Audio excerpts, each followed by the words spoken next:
sitting. It's one of the most common things we do every single day. Here's the problem.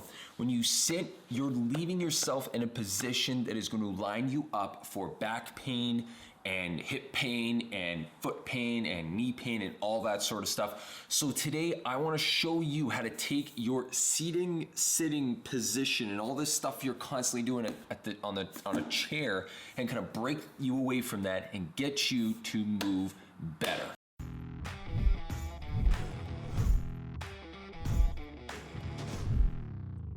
What is going on, guys? Move Better Monday episode. 1 second. I think by now I'd actually be able to get there faster, or at least have it prepared ahead of time. Episode 21. So basically today I want to cover a couple of things. First, I want to tell you what you should be doing instead of sitting and how to kind of break away from this as much as possible. The second thing I want to do is explain why those things are happening and why it's not a good position to be in, and finally give you the tips and a quick routine to help you break away from that hip tightness, that kind of sore, tight hip feeling that you get, and why it's generally causing a lot of issues in your back and your hips, knees, and foot and all that stuff. But before we get into that, if you have not subscribed yet, hit that button down below, give me a thumbs up, and let me know what you guys think of this episode. The first thing we need to do is understand why chairs are actually the biggest culprit, and one of the biggest culprits that is causing us to have all of these issues and not move well. The first reason is very, very, very simple, and what that is very much this. When you are sitting, it's not that sitting itself is bad, it's that sitting for that long is bad.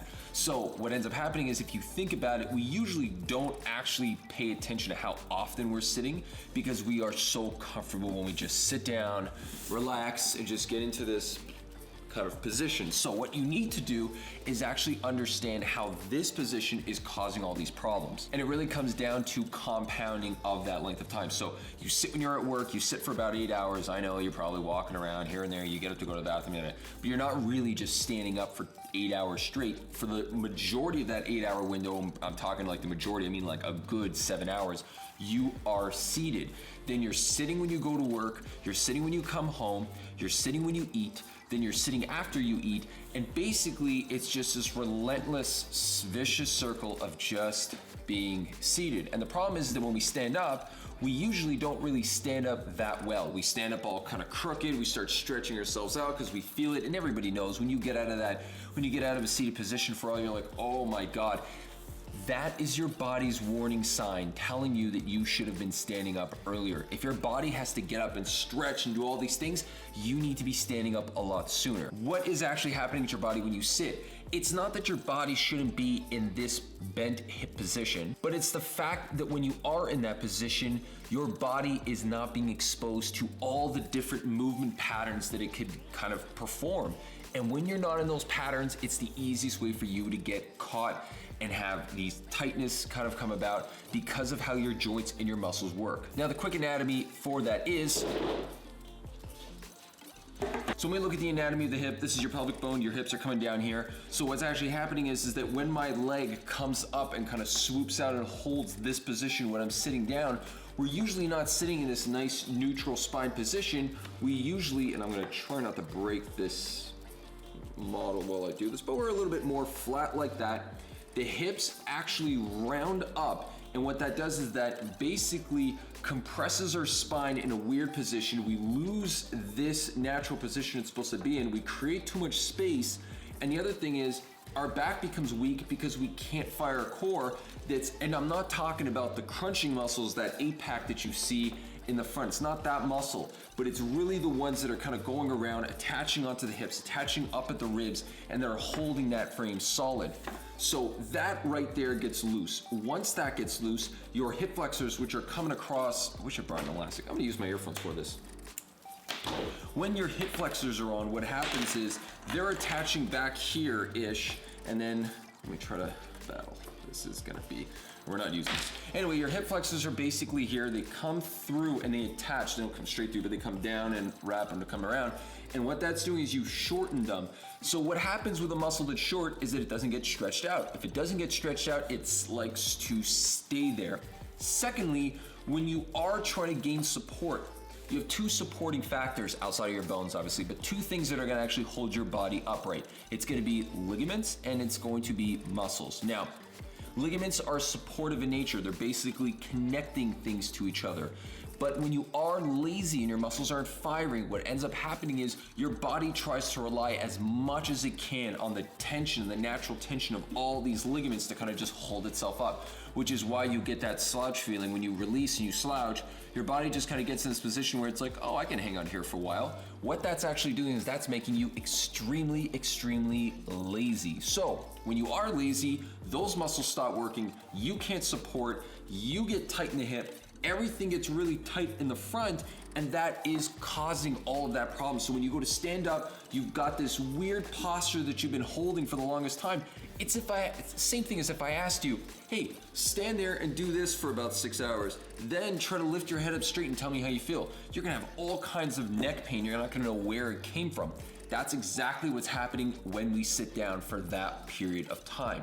So what we need to do is we need to get rid of that kind of position, and we need to start putting ourselves in a better position to be able to activate all the right muscles and keep us away from these issues. We need to start moving better. So here's a couple of options. One thing you can do is you can get rid of, the backrest on your chair. So the backrest there, you can opt for something that's a little bit more like this, where you're gonna have to balance yourself a bit more. And the other thing is this can also basically get a little bit higher, so you can get out of a really tight hip position and get in a little bit more raised, a little bit more forward angle position. So instead of your hip being like this, you're coming down a bit more like that.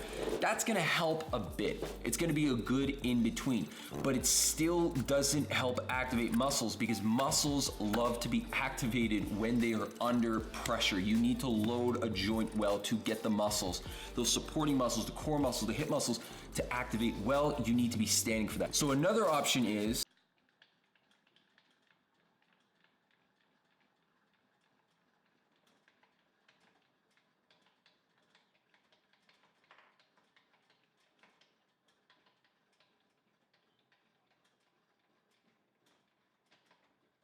and you can do this for a bit, but eventually, if you're not used to it, you're starting off, then you're gonna wanna go back and forth, and you can just go right back down.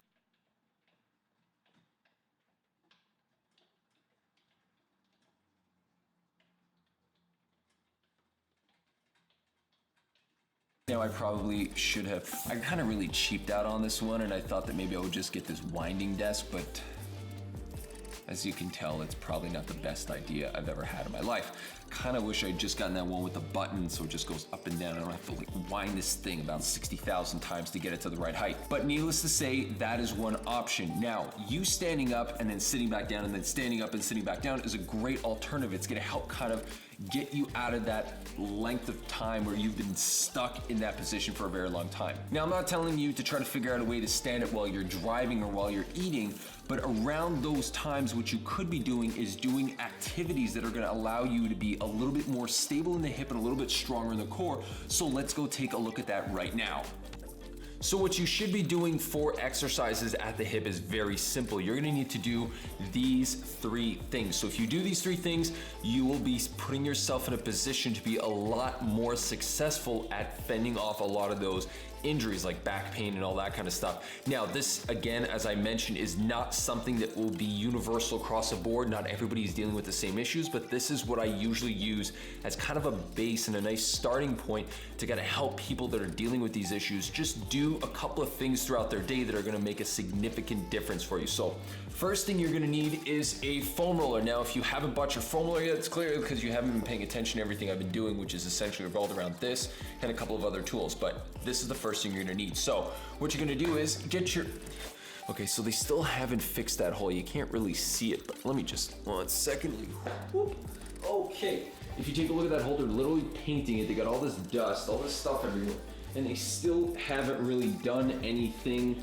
They kind of patched it up, but anyway, I'm just gonna get that out of the shot. So we're actually gonna turn this camera a little bit over here. So first thing you're gonna need to do is release the muscles that are generally gonna be tight. Those muscles are the hip flexor group, and quad is actually hip flexor, well, one of the quad muscles is hip flexor. So what you're gonna need to do is use this, release the quad and the hip flexor group, which is the psoas and the iliacus muscle. So first thing you're gonna do, release that quad. So, because contrary to what people will think is that if their back is in pain and if they're tightening in the front of the hips and if they're feeling that kind of soreness, that kind of, that constant wear down to their back, they're thinking, oh, maybe I just need to get a massage. Maybe I need to release the back. Where in fact, the issue's probably coming from tightness and issues and misalignment and poor function elsewhere. So what we're gonna need to do is first start with a nice foam roll. What this is gonna do is this is gonna break down that tissue that's always under tension. From there, you're gonna get the hip flexor group, which you're gonna need one of these, basically a little lacrosse ball or baseball, or one of those orange hockey balls. If you're in Canada, a hockey ball. If you're in the States, I don't even know if you guys have those things. But so what you're gonna do is find the hip bone, slide it in. So you're going for that bone that really sticks out here, slide it in, and what you're gonna do is go from just above it, not all the way above it, just above it, and then come down towards the center of your thigh. So you're not coming down into your groin area, you're coming down over towards the center of your thigh. So you're gonna place it there, you're gonna lean on it. What we're doing is we're just slowly moving our body forward. You barely even see me because I'm still in frame, you don't really see much of it, but I'm slowly just shifting back and forth. What I'm doing is I'm trying to release that hip flexor, kind of go deep into that hip and kind of break apart that area. Once you've done this, the next thing you need to do is activate the opposing muscle group, because those muscles have been asleep for the entire day. Your glute muscles, your hamstrings have been tight, your glutes haven't been working, they've been on a stretch. So what you need to do is get them activated. And the way to do that is grab your foam roll again. Ball's about to come right back in the frame. No. Grab your foam roller between the legs. What we're gonna do is a bridge. This is an exercise we've been doing. Just get that right there. Okay, so this is an exercise I've been doing all the time. So what I'm doing is keeping the core tight, hands into the ground. As I come up, I'm not trying to crush the roller. I don't wanna squeeze and break the roller as hard as I can. It's just there so that my legs don't flare out when I'm trying to bridge up. I'm trying to just keep a nice little amount of pressure from here. Core is tight, maintaining that neutral spine. So I set the neutral spine, then we move, squeeze the glutes, feel the hamstrings, holding it here for 30 seconds. Then I'm coming up, repeating that 3 times. When I'm done that, I'm going into a stretch. So what I'm doing is I'm going the complete opposite way. Okay, so from there what I'm doing is I'm getting into this kneeling position, grabbing my leg, pulling myself into this stretch position. So I'm stretching the quad, stretching the hip flexor, maintaining that neutral spine. I can actually bring my leg out a little bit more.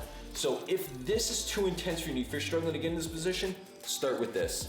Just get that core to stay nice and settled. And then from here, what you're doing is you're just leaning forward, getting that hip flexor stretched out. Normally, every single time I ever do this exercise, the first thing I'm always doing is I'm always making sure that I'm going in a little bit of a different order. So I'm going foam roller, stretching, activation. For this, I'm actually flipping the activation and the stretching for one particular reason. It's because if I activate the opposing muscle group, so if I activate my glutes and my hamstrings, my hip flexors and my quads will relax.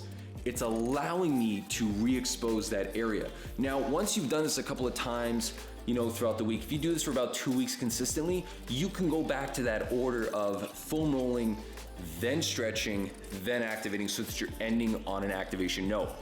Is this something you should be doing every single day?